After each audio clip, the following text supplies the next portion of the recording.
मसीह खुदावंद की सलामती आपके साथ हो। आज 18 नवंबर 2023 है। मत्ती रसूल की मार्फत लिखी गई इंजील मुक़द्दस के आज बायत तफसीरी मुताला को जारी रखते हुए आज हम 20वें बाब की 32वीं आयत पर गौर करेंगे, जिसमें ये लिखा है, यीशु ने खड़े होकर उन्हें बुलाया और कहा, तुम क्या चाहते हो कि मैं तुम्हारे लिए करूं?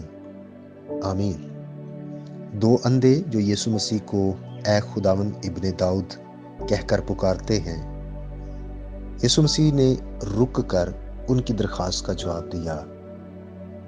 लोगों ने इन अंधों को झिड़का, मगर मसीह ने उनका हौसला बढ़ाया, क्योंकि यीशु मसीह रहीम है, वो शफकत से भरा हुआ है और वो पसंद नहीं करता कि जो लोग उसके सामने इल्तिजा करते हैं ऐसे मजबूर अफराद को दबाया जाए, बल्कि यीशु मसीह उनकी हिमायत करते हैं। वो यरूशलेम को जा रहा था, तो भी वो इन अंधों को शिफा देने के लिए रुका और खड़ा हुआ। हमें कोई भी काम करने की कितनी ही जल्दी क्यों ना हो, लाजम है कि भलाई और नेकी करने का मौका मिले तो उसे जरूर करें। नेकी के लिए रुक जाएं, अपने काम, अपनी रूटीन वो भी हो जाएगी, वो भी जिम्मेदारियां पूरी होंगी, लेकिन जहां तक नेकी का मौका मिले हमें जरूर दूसरों के साथ नेकी करनी चाहिए। खुदावंद यीशु मसीह ने उन्हें बुलाया। याद रखिए कि ना सिर्फ मसीह खुदावंद हमें दुआ मांगने की हिदायत करते हैं, बल्कि एक तरह से दावत देते हैं। उनको पास बुलाया। जरूर है कि हम सब भी हमेशा अपनी जरूरतों के लिए मसीह के पास आएं, ना कि गैर माबूदों के पास। यीशु मसीह उनकी जरूरत के बारे में जानता था, तो भी उनसे पूछा कि तुम क्या चाहते हो कि मैं तुम्हारे लिए करूं?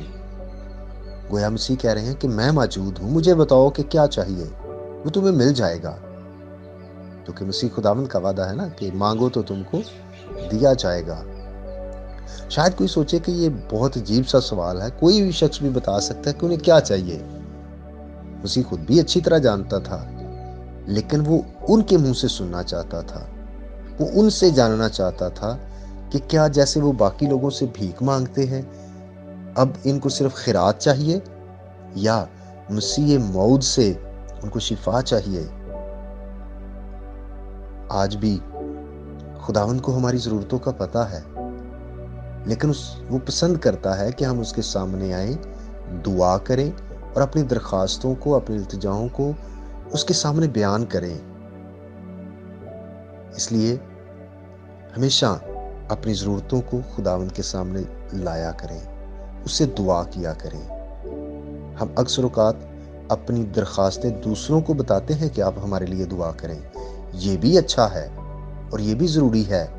इज्तिमाई दुआएं कल हमने सीखा कि खुदा को बड़ी पसंद हैं, लेकिन खुदा चाहता है कि आप खुद उसके सामने मुंह खोलें और दुआ करें।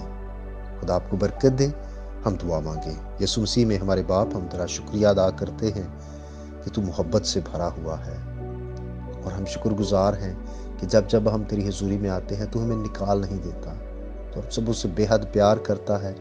तेरे रहम, फजल और करम के लिए हम तेरी शुक्रगुजारी करते हैं, और उन सारी बरकत के लिए भी जो तूने दे रखी है।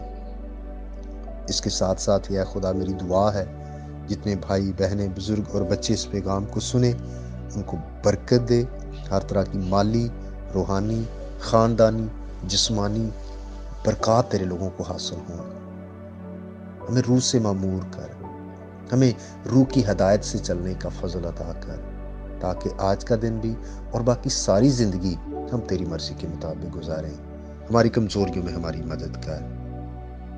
ऐ खुदा, एक बार फिर से जो बीमार हैं, मैं उनकी सेहतयाबी के लिए दुआ करता हूँ, यीशु मसीह के नाम से, आमीन। मेरा नाम पास्टर बिशारत है और ये पैगाम आपको इवेंजेलिकल चर्च अटक की तरफ से भेजा गया। तक हमारा चैनल सब्सक्राइब नहीं किया तो अभी सब्सक्राइब करें और बेल आइकॉन को क्लिक करके हमारी लेटेस्ट वीडियोस के बारे में अपडेट जानें।